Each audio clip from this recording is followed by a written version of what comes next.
Thank you, Mr. Chairman and committee members. I'm here today to present AB 1425. I'd like to start by outlining the reality that we're operating in today. Currently, California businesses must operate in an already manipulated and manufactured healthcare market that is trending down a path that will hurt small businesses in all of our districts. The rising cost and availability of healthcare for employees is a high priority for 41% of small businesses, according to the Small Business California Annual Survey. And as a matter of fact, the only issue of greater concern for these small businesses was the economy. To give you an idea of the size of the healthcare market for small businesses in California, I'd like to highlight a couple of facts. Among all private sector employers in California, small businesses consist of 673,211 firms, which is 97.5% of all of the firms in the state, and they employ 36% of all of California's private sector employees. So, given these facts, we in the legislature should try to provide the little guys, our small businesses, over 97% of all of our business in California, with every opportunity to succeed in our districts and throughout California. Now, today's healthcare market is shaped by the ACA, the Affordable Care Act, which allows the ability for all businesses, including small businesses, to implement health reimbursement arrangements, also called HRAs, and flexible spending accounts, also called FSAs. But it is estimated that small businesses currently pay 18% more for the same health coverage that larger employers provide to their employees. This increased cost comes partly from the prohibition on wrapping plans, which is enforced by requiring small businesses and their insurance agent to sign an affidavit in which they attest that the employer will not implement a wrapping arrangement with the carrier's high-deductible health plan. Small businesses are concerned about this because high-deductible health plans were not eliminated under the ACA, but rather, in fact, they are encouraged as a way to get consumers more involved in the purchase of healthcare services. Throughout California, as you can see from our letters of support, I have over 135 letters of support here from small businesses in California. Our small businesses see this as an ability to use HRAs and FSAs as the perfect tool to keep their healthcare costs down while still providing the best access to quality medical services.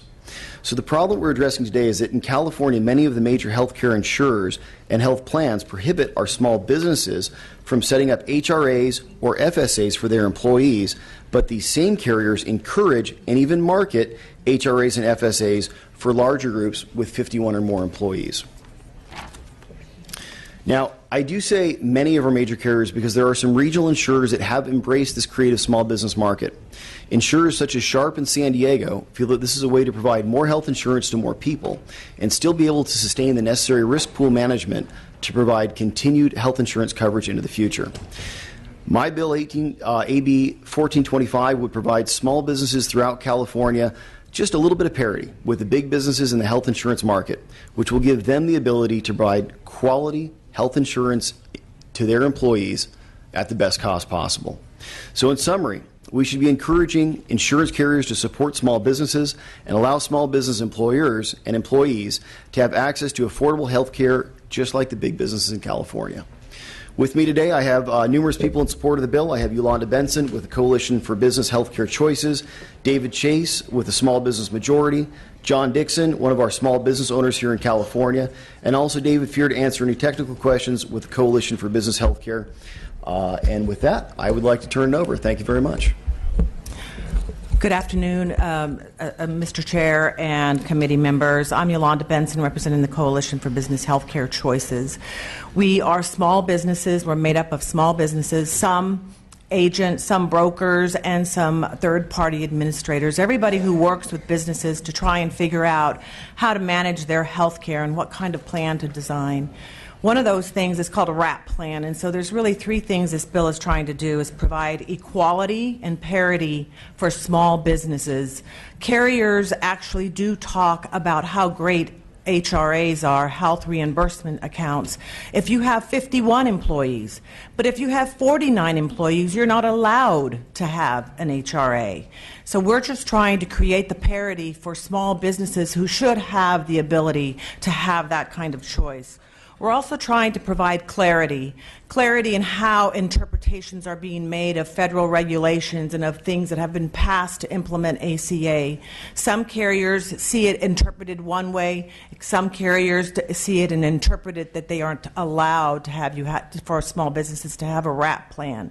We think 1425 would provide that clarity and show that California is leading the way to provide that flexibility that we believe the ACA allows small businesses to be able to participate. We want small businesses to participate. 47% of those businesses do want to provide health care. We should want that. We should want them to be involved. We also need the flexibility for small businesses to have the choices. We've heard all afternoon that choices are important. It's about choices. Small businesses should have the same ability as large employers in trying to figure out how to provide health care for their employees. Excellent. Additional witnesses in support. Okay. My name's Paul Dixon. I live in Eureka, California for the last 39 years. I have ownership in 4 businesses up there with about 60 employees. I want to share 3 points today. The impact that our HRA has on 3 of my employees in particular, what drove us to an HRA, and then my conclusion. I have a cleaning technician whose name is Amy. She's a young girl. She has type 1 diabetes. Her insulin and supplies can only be purchased as a name brand.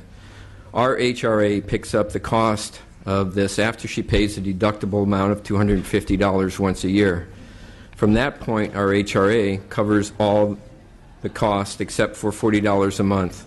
What would cost her $476 a month, or about $5,700 a year, only costs her $40 per month, or $480 a year.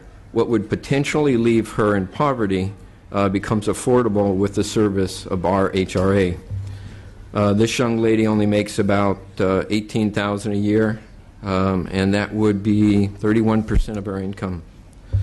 The second person is one of my lead painters. His name is Nathan.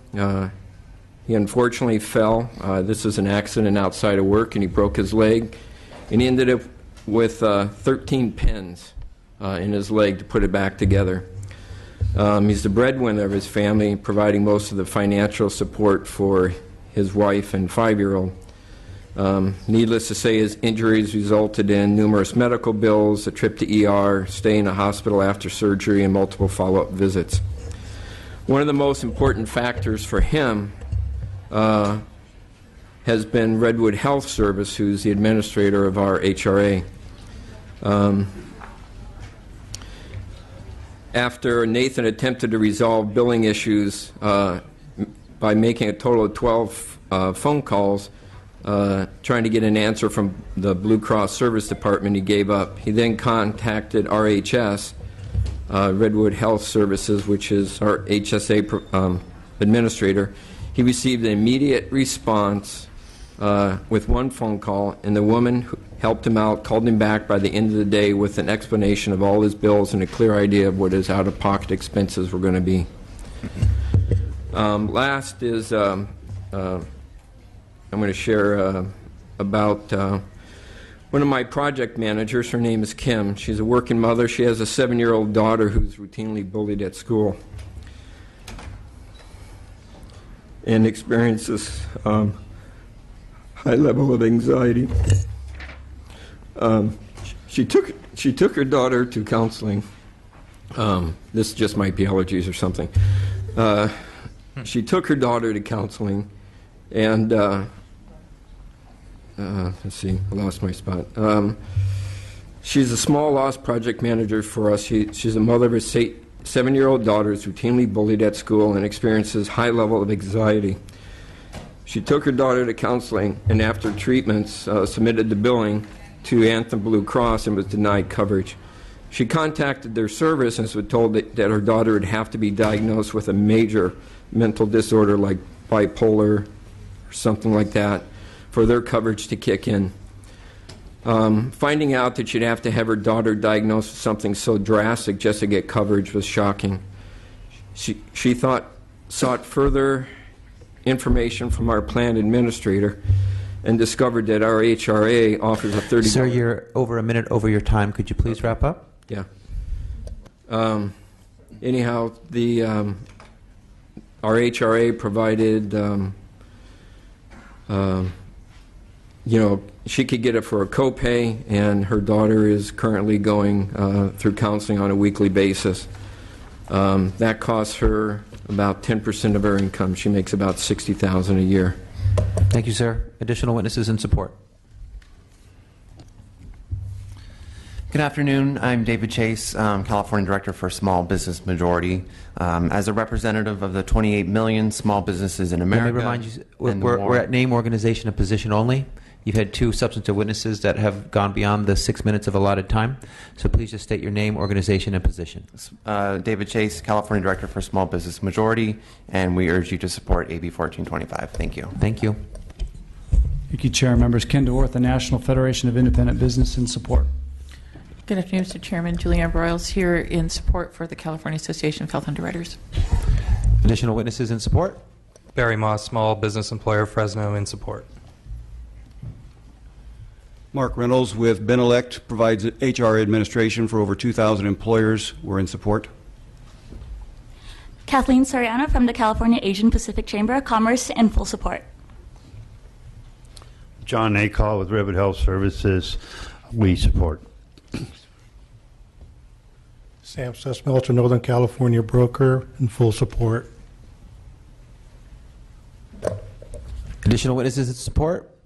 Seeing none, witnesses in opposition, please come forward.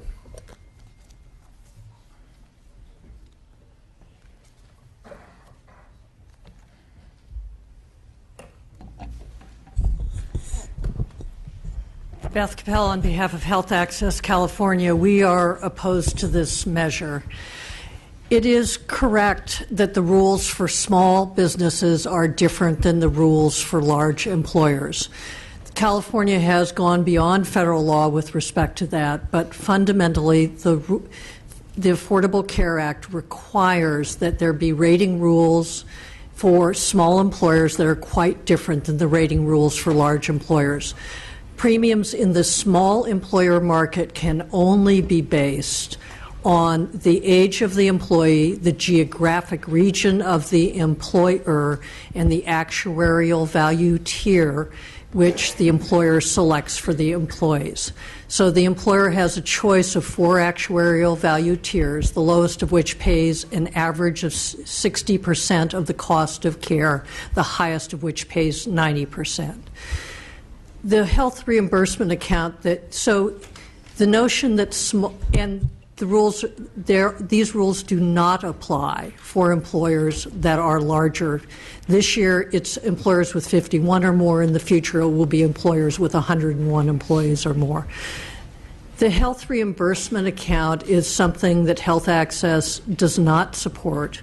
We believe that in general it is more helpful to the employer than to the employee. And I want to very much respect the testimony of the witness here, who obviously cares very deeply about his own employees, and to respect his desire to assist his employees. The health reimbursement account, like a number of other tax devices, was an innovation of the Bush administration and predates the Affordable Care Act. As we move forward into implementing the Affordable Care Act, there are a number of transitions that we have undergone to assure that California law comes into compliance with federal law. We're opposed to this measure because we think it reflects the old world, not the new world. And we think also health reimbursement accounts, which are held by the employer unless the employer chooses to give it to the employee and can be scooped at the end of each year, work better for the employer than for the employee. A health savings account, in contrast, is held by the employee and can roll over year by year. Those employees that the small business owner spoke about so movingly would be better served by a health savings account that they would hold and that would roll over from year to year. Particularly for high turnover, low wage workforces, the health reimbursement account seems to us inappropriate health policy. And for those reasons, we are opposed to this measure. Thank you. Stephanie Watkins on behalf of the Association of California Life and Health Insurance Companies. I'd first like to thank the chair and his staff. I know this is an incredibly complicated issue, gets into things like actuarial value and tiering, something that specifically, not only on the federal level, but California did adopt a tiering level, metal tiers for the small group market, as my colleague mentioned. They're very specific, they're very standardized, there's protections with those standardizations. They were intended to help small employers better compare apples to apples when they were purchasing products, but that in itself then does take away some of our flexibility to allow for anything beyond that. So some of our concerns really rely upon the fact of utilization. We believe inherently an employer-sponsored HRA account affects utilization. It will affect utilization in a way that will increase utilization. If you take one of our bronze level plans, it has a $2,000 deductible, you wrap it with a $1,500 HRA account, you inherently turn it into a gold level plan. You then put us out of compliance with the AV requirements that are both in state and federal law, which is certainly a concern for us. I know there seemed to be some testimony with respect to the fact that there was some confusion on the federal and state level about what the rules are. I just have a quick excerpt from the actuarial value calculator methodology that's issued by the Department of Health and Human Services. In it, it specifically says when the HRA employer contribution box is checked, and entered annual contribution amount is positive, because of the value of a contribution to the type of product can affect expected utilization, the calculator treats the actual average spending of the employer contributions as covered first dollar spending for covered EHB services, as if the annual contribution amount is applied at the very beginning of an enrollee's spending in a benefit year. It can't be any clearer than that to us that we are required to consider these. So as a matter of concern, as utilization for these bronze level plans go up, what will inevitably happen, because we have a single risk pool in the small group market, we will then socialize those costs against all ratepayers. That will be our only option, and it will increase rates for all small employers, making these products even less affordable than they are currently, or that there is a concern about them. So for those reasons, we have real concerns about how they affect our products and about what they will do for the market in the future. So for those reasons, we're opposed. Thank you. Additional witnesses in opposition. Nick Luizos, California Association of Health Plans in opposition. John Wenger on behalf of Anthem Blue Cross, also opposed. Thank you. See no additional witnesses in opposition. Questions or comments from members? Assemblymember Wood. Yeah, I just have some comments. And first of all, Mr. Dixon, correct, who came here from Eureka today. That's a long trip. I know it well. So first of all, I think this brings up, and thank you, Mr. Allen, for bringing this bill forward. I think this brings up an issue that we haven't talked about much, and that is inherently how the ACA isn't really working well for small businesses. And I will cite an example of someone else in my district, further north in Crescent City, who was an employer who had 30 employees, family-owned business, second-generation owner. When he went to file for his renewal last year, he got within 2 days and then found within 2 days that his plan was not compliant with the ACA. And to be compliant with the ACA, his premium was going to go up 30%, which made his plan very unaffordable for him. Now, he made a commitment to keep that for one more year, and he did it because he's concerned, because some of his employees are lower wage earners, and he knows that he has a commitment to trying to take care of them. He wants to try to figure out a way to help them. What he's afraid of is that he will no longer be able to afford the plan, and he will now have to allow his employees to find plans on the exchange, and he will give them money for that. But he knows that some of them will use the money for other things. They won't use them for the plan, which is what he intended. And I think that is a serious concern. in our new world, I'm not sure that's really fair to 96% of the businesses in this country that are small businesses, less than 200 employees. So I appreciate where you're coming from. I do think there's something we can work on here. I would like to see the HSA be deductible in California, which it is not currently, as I understand it, to give people a tool to be able to do that. That would take away the argument that this somehow benefits employers, but I believe it also would stabilize things and give employees an opportunity to participate in these plans. So while I'm not going to be able to support the bill, I'm really supportive of the concept of where you're going, and I would like to continue to try to work to find solutions because our small businesses are really, really suffering. Compound that with the fact that in this area that Mr. Dixon represents, is from, doesn't really have much in the way of choice, kind of like one plan. That's a problem. It's pretty hard to have a competitive market when you got maybe one, maybe two. But that's a serious problem, and that inherently is a bigger challenge within the ACA. Is how do we find these plans? How do we get more competitive plans to areas like the North Coast where people desperately need them? So I thank you for your effort, and I'm committed to looking for a solution for this. But I'm not sure this is where I can go right now. Additional comments or questions from Assembly members? Assemblymember Burke. Again, I'm going to echo what Assemblymember Wood said.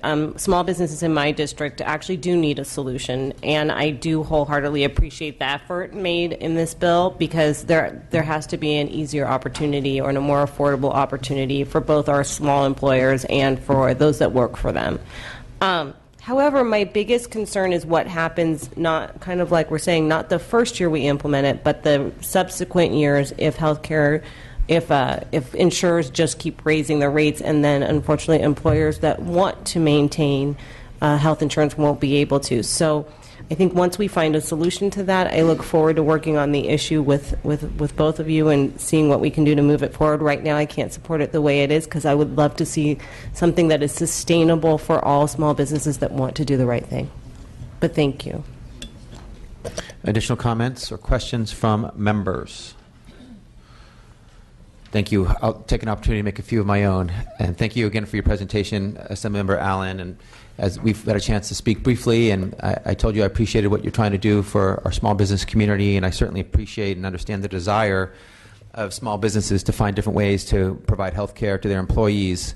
And I think everyone up on this dais supports our small businesses. I think the problem that I have with this bill, and based on some of the articulated comments by some of my colleagues that they have with this bill, is that the bill doesn't quite fit into our existing regulatory regime and has some unintended consequences that, on balance, weigh in favor of voting no. So my recommendation is no today, and I spent a lot of time weighing the factors on both sides. And again, I appreciate what you're doing, and I think there were some suggestions that are constructive that might point to a path that could work for members on this committee. And I just want to articulate some of my concerns. And with the broader impact of wrapping HRAs in the small group market. So first, we have strict rules in the small group market that have been referred to already. They don't apply in the large group market. So we can't make an apples-to-apples comparison of what happens in the large group market with HRAs and then apply that to the small group market. That's one. Two, as has been articulated, it's my understanding that plans must count HRA contributions in order to calculate the actuarial value when they submit their products to regulators for approval. And I don't see how the plans can get around this requirement if an HRA is later wrapped and changes the actual actuarial value of the product after the plan has already been approved. So HSAs can be wrapped now. That's been discussed, and that could be a tool to focus on that small businesses can utilize and take advantage of and provide a viable alternative as a way to help employees with their health care costs. And most importantly, there will be a potential impact on rates. So if utilization rises as a result of HRA wraps, rates would then therefore rise.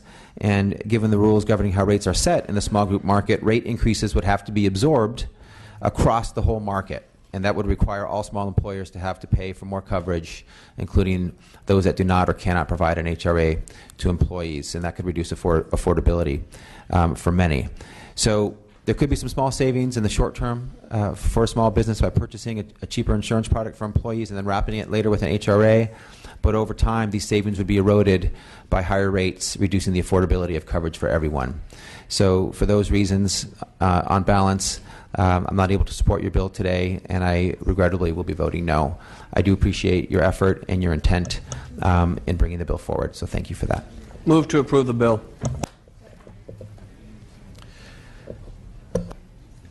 We have a motion and a second. Would you like to close, Assemblymember Allen? I would love to. Thank you very much.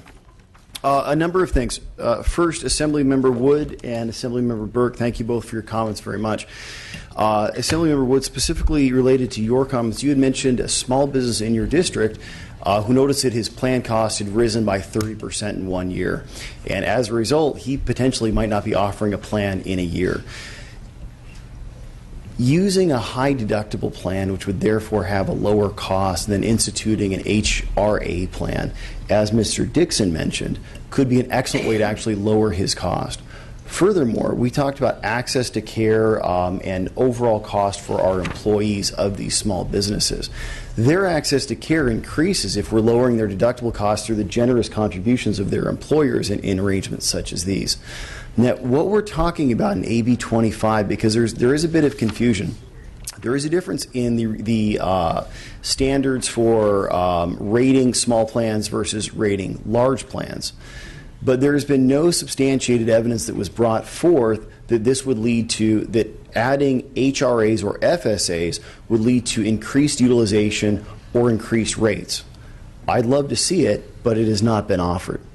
So that's kind of out there in the ether. That's an unsubstantiated claim so far that this would raise rates. As a matter of fact, it potentially might not raise rates, which is what I'd like to propose, number one. And number two, I would say that increased utilization is probably a good thing, right? This is what the ACA was all about in the first place, which is what we actually want. Is we want our employees, not just our employees of small business, but of large businesses, to be able to access their health plans, get access to care, take care of themselves, take care of their families, and this is what it's all about. So as you consider your vote for AB 1425, I would encourage you to think just about one quick thing, one small thing. The ACA itself recommends using HRAs and FSAs for all plans, not for small plans, not for large plans, for all plans. Why should we in California discriminate against the small plans and not allow our small business owners, 97.5% of all of our business in California, access to the same tools that large businesses have, when, after all, the ACA is recommending this for all plans? With that, I'd like to close and ask for your aye vote on AB 1425. Thank you, Assemblymember Allen. We have a motion. We have a second. Madam Secretary, please call the roll. Oh, the motion is due pass to appropriations. Bonta. No. Bonta, no. Mainshine. Mainshine, aye. Bonilla. Bonilla, no. Burke. Burke, no. Chavez. Chu.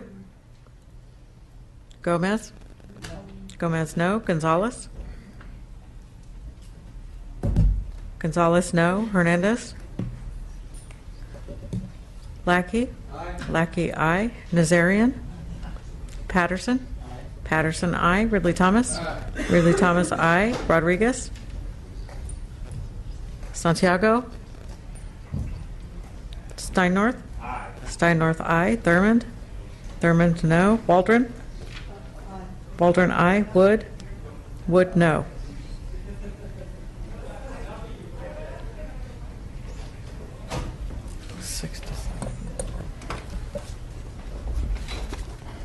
The current tally is 6 votes aye, 7 votes no. It's on call. Thank you very much. Thank you, Assemblymember Allen.